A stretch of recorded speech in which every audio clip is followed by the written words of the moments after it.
My dear Aries Ascendant people, today we are about to begin a journey where I am going to explain to you the auspicious and inauspicious planets for you. Alright. Now, here I am not going to explain the basics, but I am going to explain the deepest truth about the functioning of planets which are friendly or not friendly to your ascendant. Alright.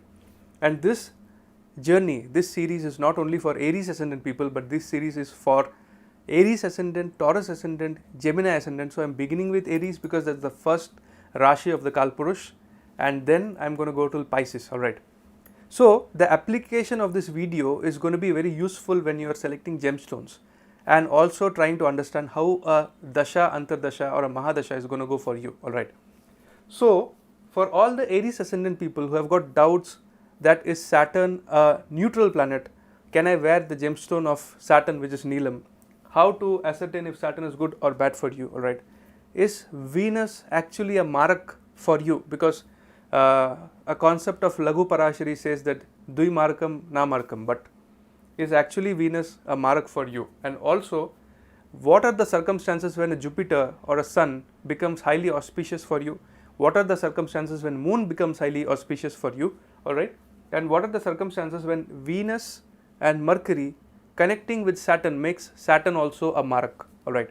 So we are going to go to the depth of it, and I have taken certain concepts from Brihat Parashar Hora Shastra, which is like the gospel for all astrologers, and I bow down to Parashar Maharishi because he has given these truths which is very difficult for a common man like you or me to discover by ourselves. So in this video I am going to explain if Mars is actually a benefic planet for you, because Mars rules two houses in your horoscope. One is Aries and the other one is Scorpio. Alright. So what happens when you wear the gemstone of Mars? Because Scorpio gets also activated, Aries also get activated. So there are a lot of people who are confused about it. Alright.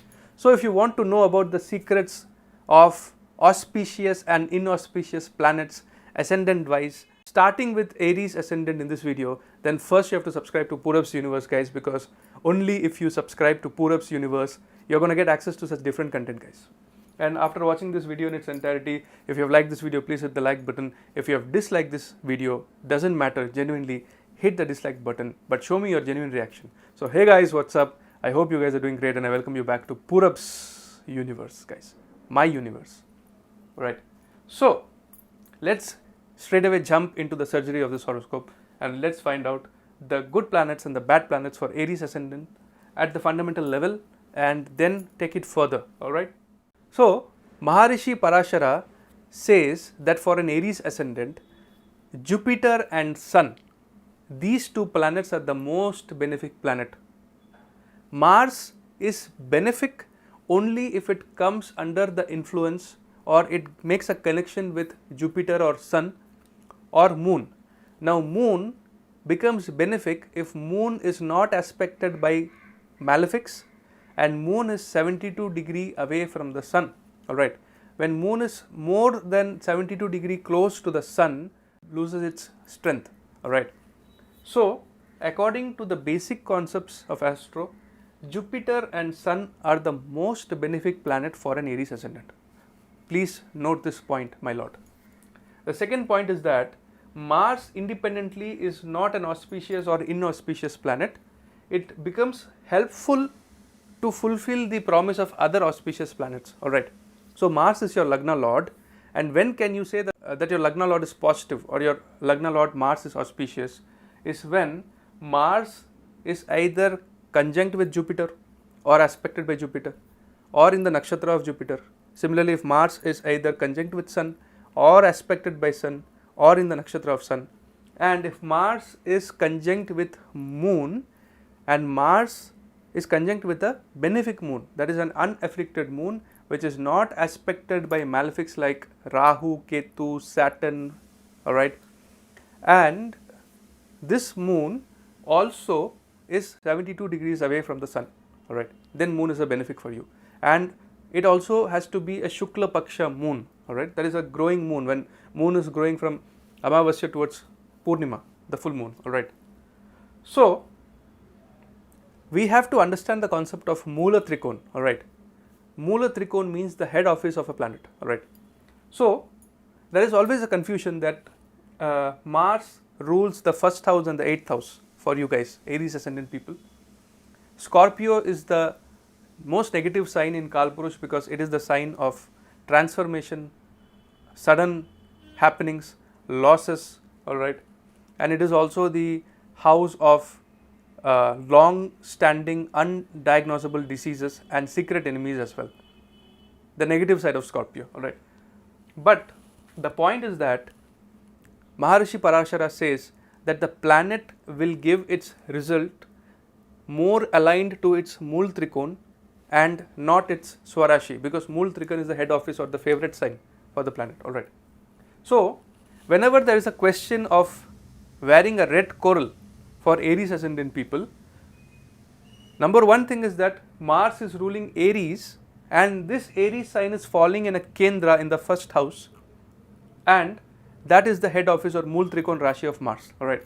Scorpio is the second Rashi, or it is the other sign of Mars, but Mars will give primarily more results of Aries and comparatively a little bit less results of Scorpio.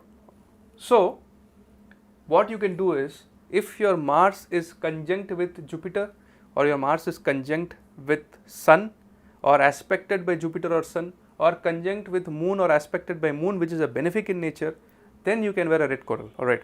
You can also look at your previous Dasha Antardashas of Mars, that is Mahadasha of Mars or Antardasha of Mars or Pratyantar Dasha of Mars, and if you see that those timelines or those Dashas were favorable for you, then Mars is acting in your favor.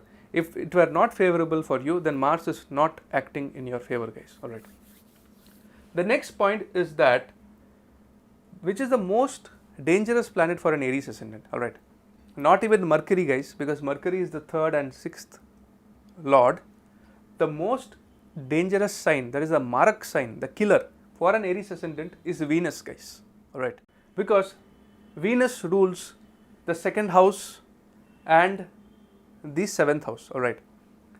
The 8th house is your longevity and the 7th house is the loss of longevity, alright.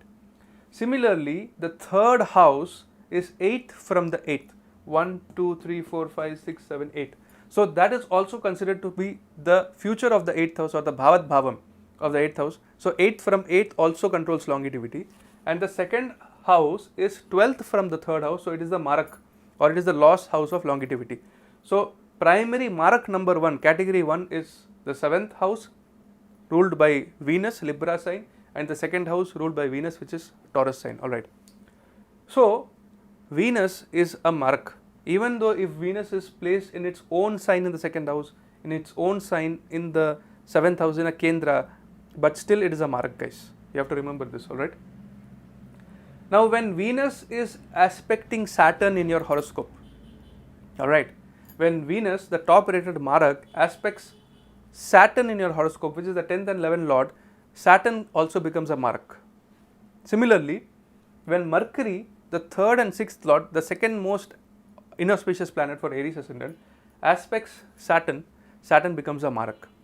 If Venus and Mercury are not aspecting Saturn, then Saturn is still fine and you can go ahead and wear its gemstone. But when Saturn connects with Venus and Mercury through sign placement, through conjunction, through aspect, then Saturn becomes a Marak, alright. Now, for 1, 4, 7, 10 signs, the 11th Lord is the badak. So, Saturn is the badak, alright. So, Saturn is also the 11th Lord. Aquarius sign falls in your 11th house for an Aries Ascendant because that is the Mool Trikon sign of Saturn. And Saturn also becomes a badak planet for you, alright. So, if somebody tells you that, hey, you are an Aries Ascendant, you can wear a blue sapphire, your Saturn is exalted or well placed, don't take that advice. Go back to your Dasha Antardasha, the previous timelines of Saturn, and see for yourself if that time has been good for you or bad for you, alright. If let's say Venus and Mercury are aspecting Saturn, then Saturn becomes a Marak also. So, it is very important that you chant the Mahamrityunjay mantra during the Saturn Mahadasha or Antardasha, alright. The next thing is Rahu Ketu. Rahu Ketu cannot be considered to be good or bad because Rahu and Ketu behave according to the sign lord, the dispositor, alright. So here, let's say Rahu is in the sign of Sagittarius and Jupiter is well placed, it is in the 4000 Kendra exalted.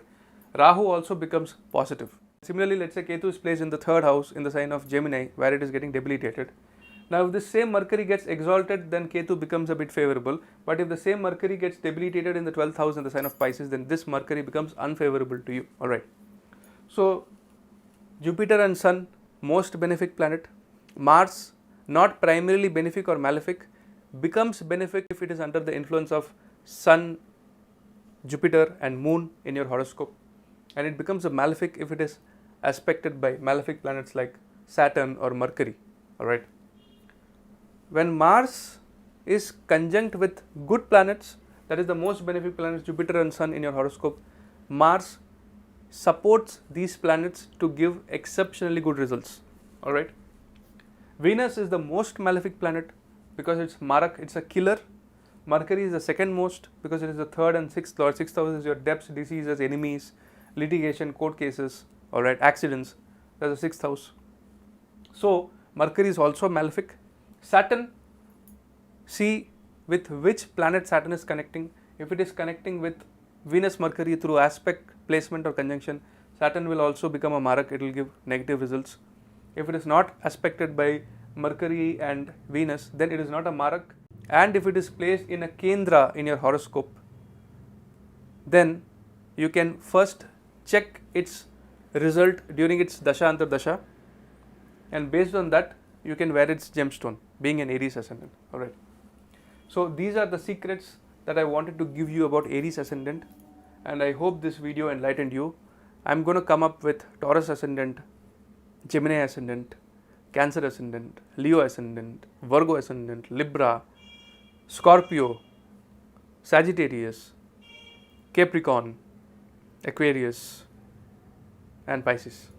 So it's going to come in series, and once you get to know which planets are good and bad for you, it becomes more helpful for you to understand them and check their functioning in the Dasha Antar Dasha, the current time that you're going, and also decide or recommend gemstones.